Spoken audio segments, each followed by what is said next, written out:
Ma thèse porte sur l'étude de la pollution, qui se trouve généralement à la surface de la Terre, en utilisant en fait les données prises par des satellites. Les enjeux pour moi, c'est tout d'abord essayer de parler clairement en utilisant un langage assez simple, tout en restant correct dans ce qu'on dit et ne pas mentir. Et c'est ça, je pense, l'un des principaux enjeux. Oui, je resterai là-dessus. Je pense que c'est vraiment le plus compliqué. Et en plus, de nouveau, non seulement c'est dur de le faire en 3 minutes, mais en plus, si on doit le simplifier, c'est encore plus compliqué. Hiver 2013. Un gros nuage de pollution recouvre Pékin et d'autres villes chinoises. L'air est irrespirable et rempli de fines particules qui s'attaquent aux poumons.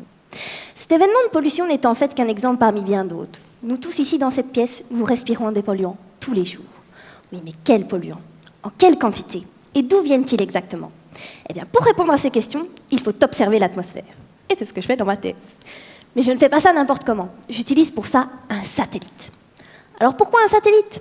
C'est vrai, ça coûte cher, c'est difficile à mettre en place. Pourquoi on n'envoie pas simplement un ballon auquel on aurait accroché un instrument de mesure?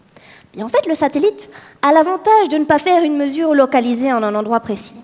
Grâce à sa rotation autour de la Terre, il est en fait capable d'observer l'atmosphère sur tout le globe jusqu'à plusieurs fois par jour.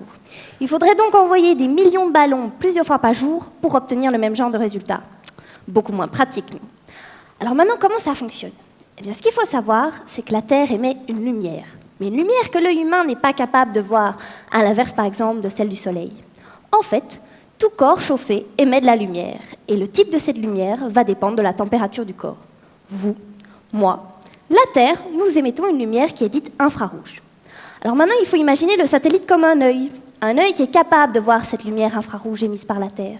Cet œil, qui est beaucoup plus perfectionné que le nôtre, est non seulement capable de voir cette lumière infrarouge, mais également son interaction avec l'atmosphère.